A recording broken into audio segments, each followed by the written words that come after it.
திருவாரூரில் ஐஸ்வர்யா கருத்தரித்தல் மையத்தின் 68வது கிளை திறப்பு விழா சிறப்பாக நடைபெற்றது. ஐஸ்வர்யா கருத்தரித்தல் மையம் சார்பில் இந்தியாவின் முன்னணி கருத்தரிப்பு மற்றும் IVF தொடர்பான மருத்துவமனைகள் இயங்கி வருகின்றன. இந்நிலையில் திருவாரூரில் 68வது மையத்தின் திறப்பு விழா நடைபெற்றது.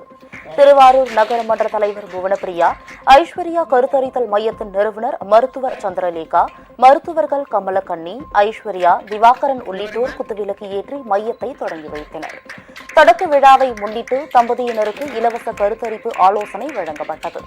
முன்பதிவு செய்த தம்பதியருக்கு தங்க நாணயம் அன்பளிப்பாக வழங்கப்பட்டது. பின்னர் செய்தியாளர்களிடம் பேசிய ஐஸ்வர்யா கருத்தரித்தல் மைய நிறுவனர் மருத்துவர் சந்திரலேகா, இந்த மையம் சுற்றுவட்டார மக்களுக்கு நம்பிக்கையூட்டும் வகையில் செயல்படும் என்று தெரிவித்தார். இன்று திருவாரூரில் ஐஸ்வர்யா கருத்து மையம் இனிதே ஆரம்பிக்கப்பட்டது.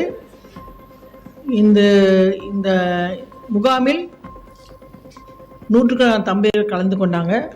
அவங்களுக்கெல்லாம் ஃப்ரீயாக ஆலோசனை கொடுத்துருக்கோம். நிறைய பேருக்கு ஃப்ரீயாக பிளட் டெஸ்ட் பண்ணியிருக்கோம். ஸோ இந்த தருணம் ரொம்ப மிகவும் மகிழ்ச்சியான தருணமாக இருக்குது. ஏன்னா இன்றைக்கி 68வது கிளை ஆரம்பிச்சிருக்கோம். இன்றைக்கி இந்தியா ஃபுல்லாக ஐஸ்வர்யா கருத்து மையம் ஒரு நல்ல லீடிங் சென்டராக போயிட்டுருக்குது. அது காரணம் என்னென்னா மக்களோட நம்மளோட சப்போர்ட்.